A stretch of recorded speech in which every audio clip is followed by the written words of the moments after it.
Good afternoon বন্ধুরা, তোমরা সবাই কী করছো? আজকে আমার উইকলি অফ, তাই আজকে আমি বেরিয়েছি আমার মাকে নিয়ে ডাক্তারের কাছে। তো ডাক্তারের কাছে যাবো, আমার মাকে চেক আপ করাবো। মায়ের অনেকগুলো রিপোর্ট করিয়েছি, সেই রিপোর্টগুলো দেখাবো। তো মার তো বাতের ব্যথা, তাই মাকে নিয়ে চেক আপে যাবো। আমার মায়ের খুবই ব্যথা, মা খুব কষ্ট, মা একা থাকে। আমরা দুটি বোন,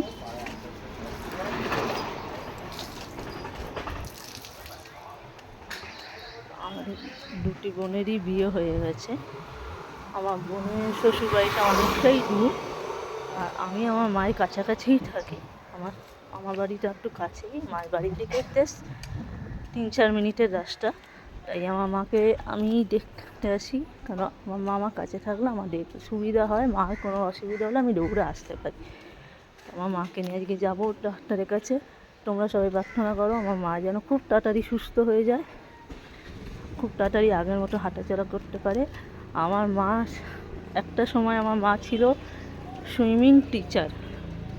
আমার মা ইন্ডিয়ান লেক সুইমিং সোসাইটি ওরফে অ্যান্ডারসন ক্লাব, ঢাকুরিয়া লেকের ওখানে, রবীন্দ্র সরোবর লেক যেটা, ওখানে আমার মা সুইমিং টিচার ছিল। ওখানে 40 বছর আমার মা সুইমিং শিখিয়েছে। আমার মা একটা সময় খুবই কষ্ট করেছে। তারপরে আমার বাবা অসুস্থ হওয়াতে আমার মা কাজ ছেড়ে দিয়ে ঘরে ছিল। তাই জন্য আমার বিয়ে হয়ে যাওয়ার পরে আমার মা অসুস্থ হয়ে গেছে। আমার মায়ের খুবই শরীর খারাপ, ডাক্তারের কাছে নিয়ে যাচ্ছি। এই দেখো আমার মা, কেউ না।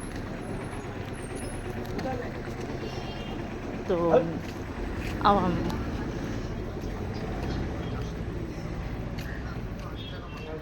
মা অত কিছু বোঝে না ফোনের বিষয়ে, তাই আমার মা জিজ্ঞেস করছে কে ওইটা। আমি মাকে কিছু বলতে, তোমাদের সঙ্গে আরও কথা বলবো। আমি হসপিটালে যাব, আজকে দেখি কী আসে, রিপোর্টে না আসে তোমার সঙ্গে শেয়ার করব। তোমরা আমার পাশে থেকো, প্রার্থনা করো। তোমরা আমার পাশে থাকলে আমি নিশ্চয়ই আগামী দিনেও এত এগিয়ে যেতে পারবো। তোমাদের ভালোবাসা আমার খুবই দরকার।